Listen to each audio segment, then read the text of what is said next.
Pada Perang Mu'tah, umat Islam berjumlah 3.000 orang melawan pasukan Romawi sebanyak 200.000 orang. Sehingga ada sahabat yang berkata, kita melawan pasukan raksasa sebanyak ini.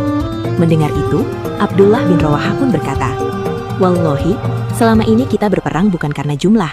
Wallahi, peperangan inilah yang kalian datang karena ingin mencari kesyahidan.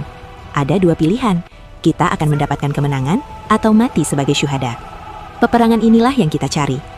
Untuk apa kita hidup di dunia kalau tidak mencari kesyahidan? Akhirnya, para sahabat pun sepakat dengan pendapat Abdullah bin Rawahah. Maka, terjadilah pertempuran yang tidak seimbang itu. Di tengah pertempuran yang sedang berkecamuk itu, panglima pertama kaum muslimin, yaitu Zaid bin Harisah pun gugur. Melihat Zaid telah gugur, Ja'far langsung maju untuk menggantikan posisinya.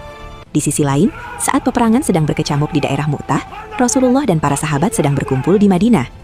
Di sana, Rasulullah menceritakan keadaan perang yang sedang dialami oleh kaum muslimin di Mu'tah kepada para sahabat yang ada di Madinah. Maka, saat Zaid gugur, Rasulullah pun berkata, sekarang Zaid telah gugur, dan sekarang bendera panji perang dibawa oleh Ja'far. Dan benar saja, Ja'far bin Abi Thalib sedang menggantikan posisi Zaid. Saat Ja'far membawa bendera kaum muslimin, tangan beliau pun ditebas oleh pasukan Romawi. Maka, Ja'far pun berusaha untuk meraih bendera kaum muslimin dengan tangan kirinya. Lalu tangan kirinya juga ditebas, hingga beliau pun wafat di pertempuran tersebut. Saat Ja'far gugur, Rasulullah pun berkata, aku melihat Ja'far terbang ke sana kemari dengan sayapnya. Allah telah mengganti lengannya dengan sayap. Dia terbang ke surga sesuka hatinya. Janganlah kalian mengira kalau orang yang mati di jalan Allah itu mati. Sesungguhnya mereka mendapatkan rizki di sisi Allah. Mengetahui Ja'far telah gugur, Abdullah bin Rawahah pun segera maju untuk menggantikan posisi beliau. Sampai akhirnya, Abdullah juga gugur di dalam pertempuran tersebut. Setelah Rasulullah mengetahui kalau ketiga panglima yang diutus beliau itu telah wafat, Rasulullah pun merasa sangat sedih. Bahkan dalam riwayat disampaikan, Rasulullah sampai menangis saat menceritakan tiga sahabat kesayangannya itu telah gugur. Rasulullah bersabda, Zaid bin Harisah memimpin pasukannya sambil membawa panji Islam. Dia bertempur sampai akhirnya gugur sebagai syuhada. Setelah itu, panji Islam dipegang oleh Ja'far bin Abi Thalib. Dia bertempur sampai akhirnya juga gugur sebagai syuhada. Kemudian, panji Islam dipegang oleh Abdullah bin Rawahah. Dia pun bertempur hingga gugur sebagai syuhada.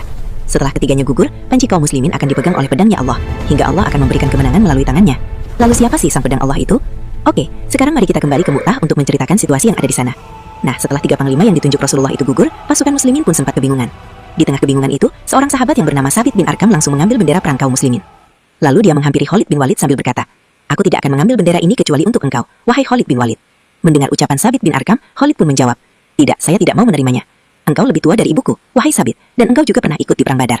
Mendengar penolakan Khalid, Sabit pun langsung berkata, wahai Khalid, engkau lebih mengerti tentang strategi perang dibanding dengan diriku. Ambillah bendera ini. Tapi Khalid tetap menolaknya. Akhirnya, Sabit pun berdiri di tengah pasukan muslimin, lalu berkata, wahai kaum muslimin, setujukah kalian kalau Khalid menolak? Semua serentak menyatakan setuju. Lalu, strategi apa yang dipakai oleh Khalid bin Walid?